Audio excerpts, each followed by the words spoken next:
Hello, I'm Lisa Lehman. I am the 17th Ward Democratic Committee Chair, and joining me today is Chad Ryan, who is a candidate for Onondaga County Legislature in the 8th District. Thank you for joining us. Of Thank you for having me. course. I'm wondering if you could start us off by telling us a little bit about yourself. So my name is Chad Ryan. I am a candidate for the 8th County Ledge District. Well, I guess I'll start with myself. I'm married to my wife, Katie. We've been married a couple of years now. We live in our home here on Tipperary Hill on the west side of the city of Syracuse. I am a New York State Funeral Director, graduate of Corcoran High School here in Syracuse, and a graduate of SUNY Canton. At the funeral home, I partner with my twin sister Jillian, and we work there together day in and day out, and I'm very happy with that. Um, the 8th District, County Ledge, is comprised of downtown, the near west side, Tip Hill, Strathmore, Winkworth, and then a portion of Geddes, the east side of Geddes. Just a small portion of Geddes there, but very important nonetheless. The issues facing that district, uh, boil really. There's a lot, obviously, but boil down to crime, and I think the most important, countywide, but certainly within the district, is going to be housing. Okay. Being a large city district, affordable housing is a concern for everybody. Micron coming in, market rate housing is going to be, at a premium. Today in the paper there were multiple articles regarding, the housing crisis, and the county executive was talking about a pipeline of housing, in different stages. But with a competing article right next to that was, the lack of housing actually being built, and percentage wise being the lowest in 25 years, which is Okay. attributed to high costs of labor and high costs of materials, and a lot of those logistical situations. So um, we're going to need to get in there and do an all-encompassing,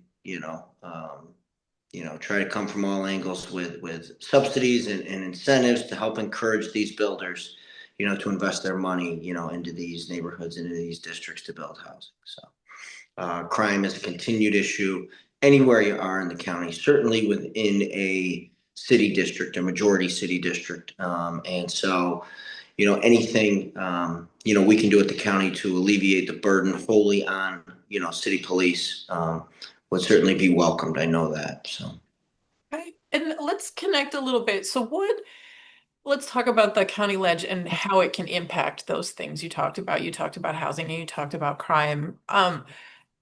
Talk a little bit, please, about what you might be able to do within the county legislature or what the county legislature as a body can do to impact those things.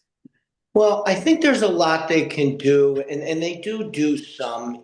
I think our county legislature is a body controlled by the suburbs and rural, legislators. And so, not that they don't pay attention to the city, but the focus, certainly is secondary, and um, Syracuse is the economic, engine of our region, and certainly everybody in central New York uses all the services within the city, whether it be the hospitals or the schools or the municipal buildings, and to have the burden of everything on the city be wholly resigned to the city taxpayers, I think this is a little unfair. I mean, now is there a direct way to do that? No, but I think sharing services, are offering, you know, um, to have the sheriff's department take on, a little bit more,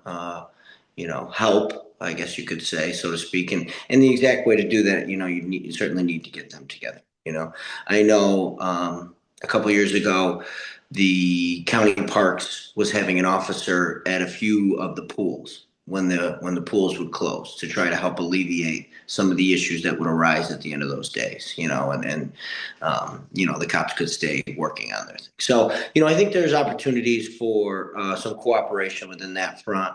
I think there's opportunities for housing, and we really need to lean on our local municipalities, and try to get buy-in, because those zoning and permitting departments, can certainly be cumbersome, within every municipality, not just the city, but all of them. And so, having the county, call on their towns and villages, to try to be, amenable to, helping encourage investment, I think is important as well. Okay. And then can you talk a little bit? I know you've been in public service before. What calls you back now, and what motivates you to run? Well, I'm from Tipperary Hill. I obviously work, live, play. My business is here, and I plan on being here for a long time. And I think it's important to try to be active, and I think I'm reflective of the average person here in Syracuse. I think I come from Syracuse with the mindset of a Syracusan, and I think I'm in a unique position to go in there and do what I think is right. I have another job at the funeral home, and my bills are always paid, and so I'm proud of the fact that I can go into any situation and vote my conscience for what I think is right for the future of Syracuse, and regardless of the political ramifications or whatever, if I do what I think is right, I'll be happy with the outcome. So. Very good. And so if one of you out there is watching and would you like to get involved in the campaign, what is the best way to do that? Please reach directly out to me. Mhm. My cell phone number is 315-657-0351, and I always have my phone on me. Excellent. Very good. Thank you for joining us today. Thank you so much.